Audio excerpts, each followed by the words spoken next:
Bom dia. Hoje nós vamos fazer aqui alguns comentários sobre as coisas que estão acontecendo no Brasil. Uma coisa que nós podemos observar ao longo da história é que todas as vezes que há assim, uma grande tragédia mundial, né? Vamos falar de algumas para que a coisa fique bem clara. Por exemplo, a Primeira Guerra Mundial, a Segunda Guerra Mundial. Por que houve? Quais são as raízes que levaram a humanidade a duas grandes guerras no século XIX, né? No século XX, digo. Primeiro, se nós formos analisar o comportamento do homem, é que gerou as guerras, né? Assim, um quadro de pessoas que queriam poder a qualquer custo. Então, na busca desse poder e no sonho de domínio de outros seres humanos, eles criaram o ambiente para que houvesse as grandes guerras, que foram duas grandes tragédias.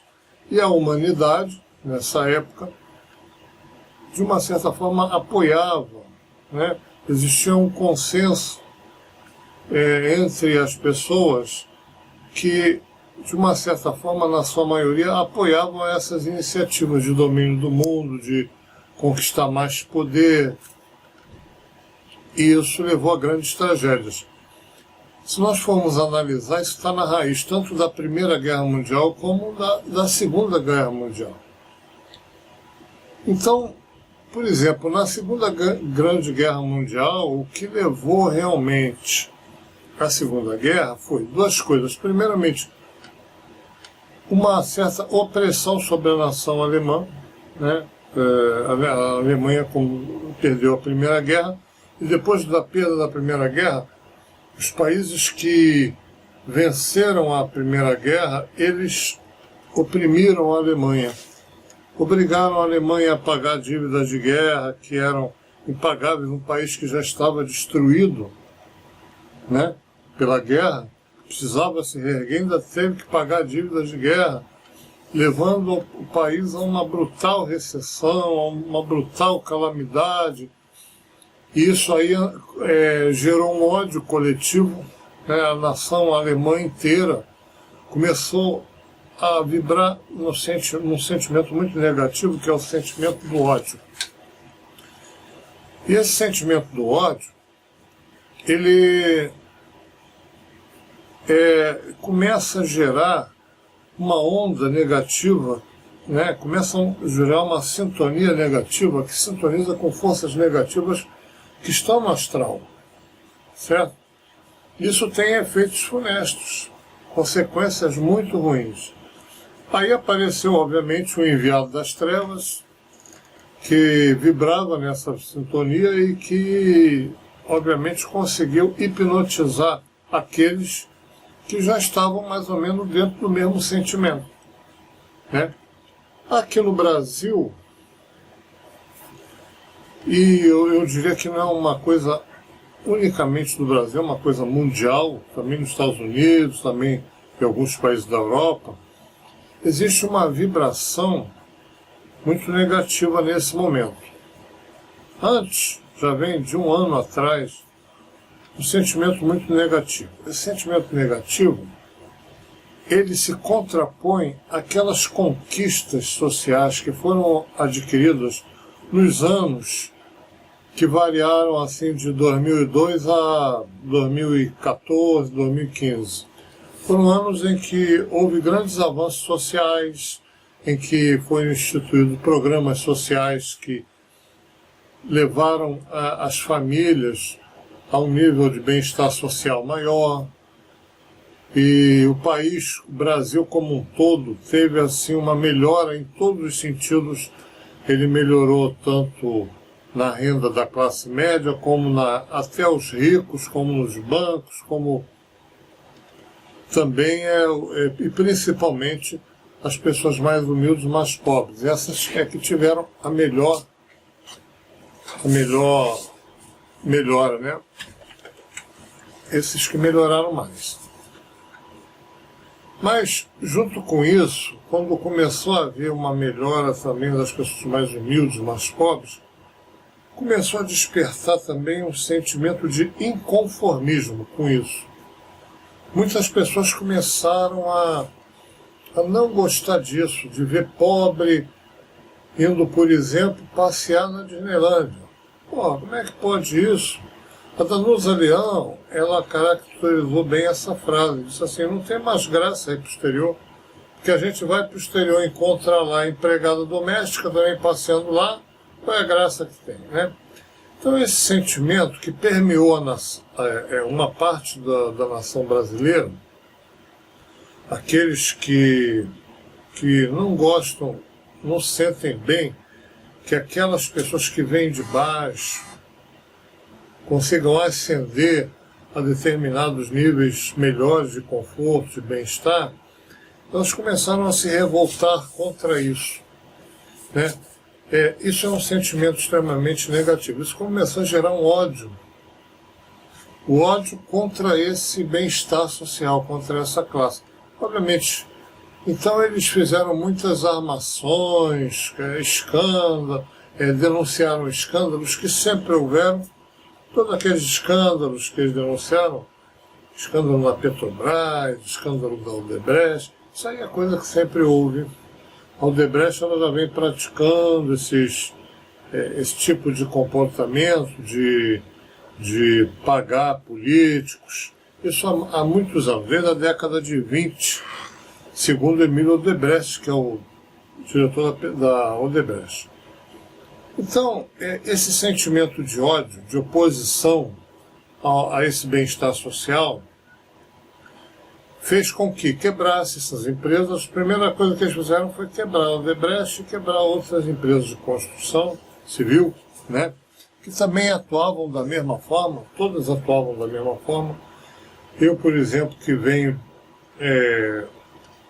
vivi bem os anos 70, os anos 80, eu sei muito bem que todas as empresas tinham sempre uma propinazinha ali para vencer uma licitação.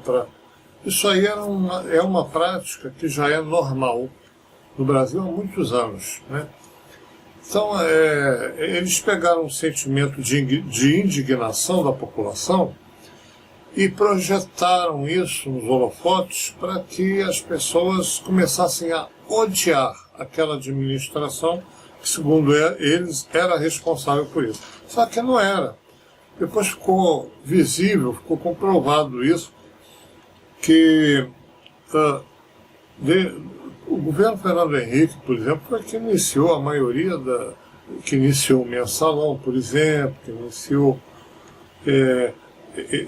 essas práticas que a Odebrecht fazia, tudo isso vem desde o governo Fernando Henrique, e antes já vinha isso, né? Não é uma prática que o PT instituiu. O PT, quando chegou aqui, o que o PT fez foi alavancar o progresso, né? Alavancar a construção civil, alavancar a construção, a indústria naval e alavancar o Brasil como um todo. Isso fez com que aumentasse o volume de obras, o volume de contratos, de transações, e obviamente que se essas transações já tinham o componente da propina ali, do suborno, isso aí foi junto, mas não porque foi eles que instituíram o suborno, não, isso aí já tinha.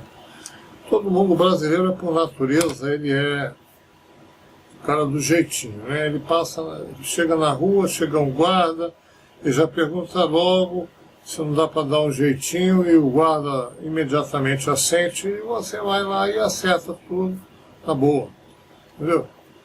Então,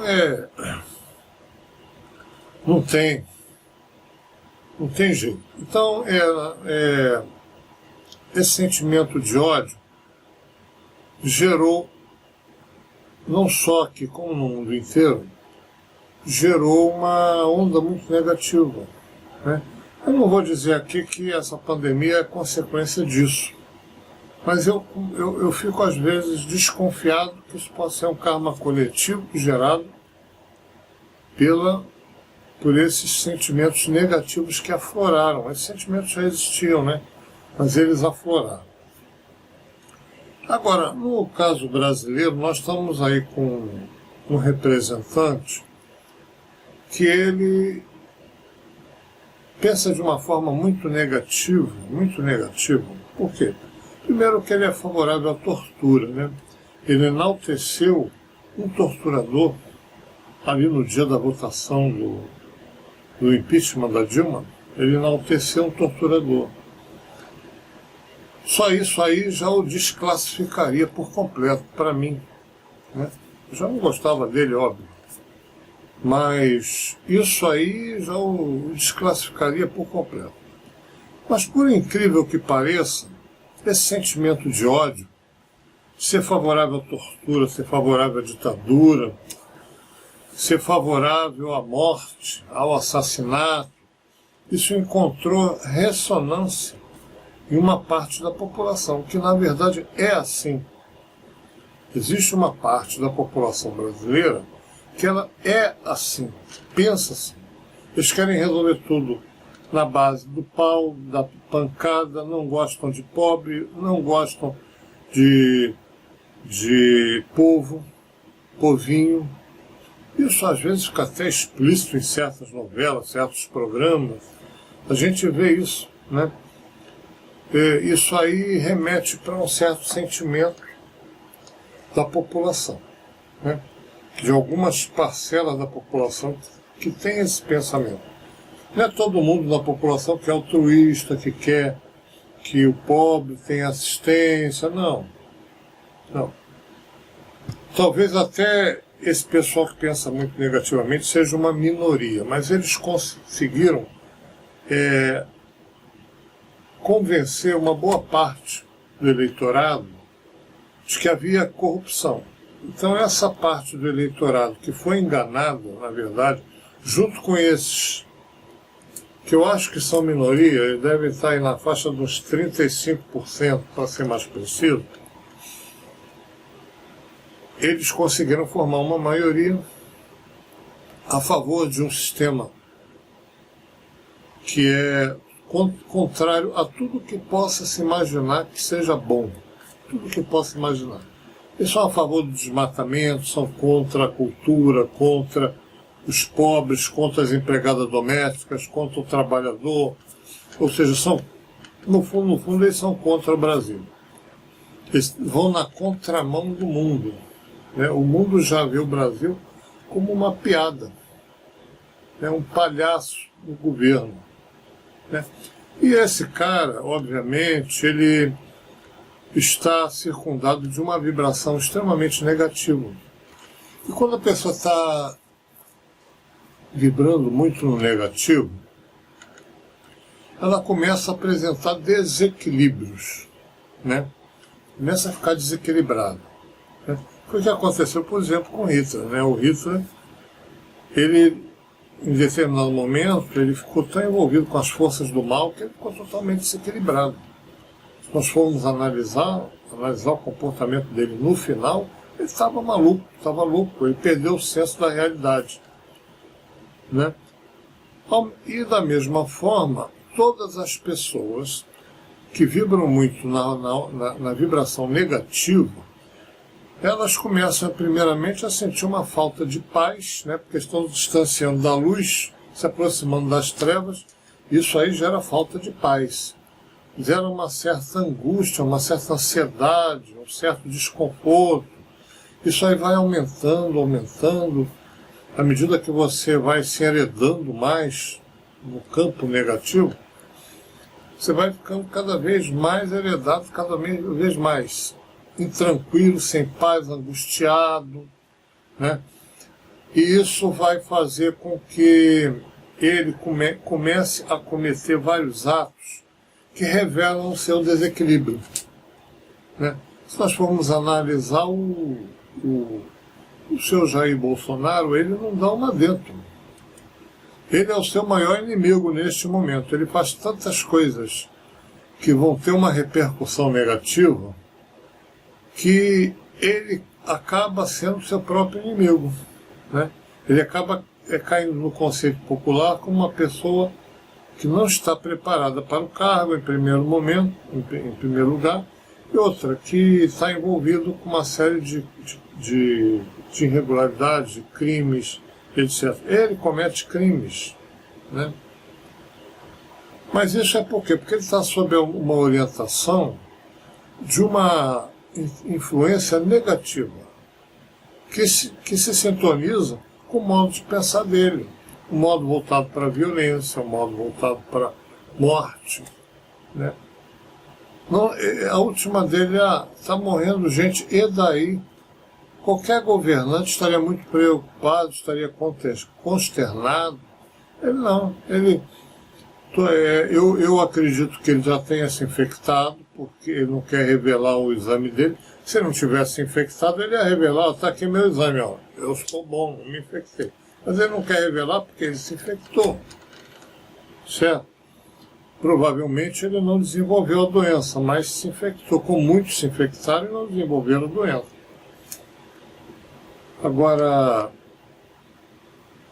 ele fica postando, ele pode de repente até estar contaminando outras pessoas, fica postando lives onde ele aparece ao lado de pessoas, tirando fotos, sem máscara, em total desrespeito às normas, né? Então, isso aí já faz com que ele vibre negativamente, e as pessoas, ele comete inclusive um crime, né, de responsabilidade, porque ele induz outras pessoas a também não respeitarem, e isso está levando ele a um desequilíbrio. Então eu recomendo que vocês leiam agora, aqui no nosso blog, uma manifestação, né, de alguém que foi muito pertinente. Por que isso acontece conosco? O que nos levou a essa situação? É bom ler esse texto. Obrigado.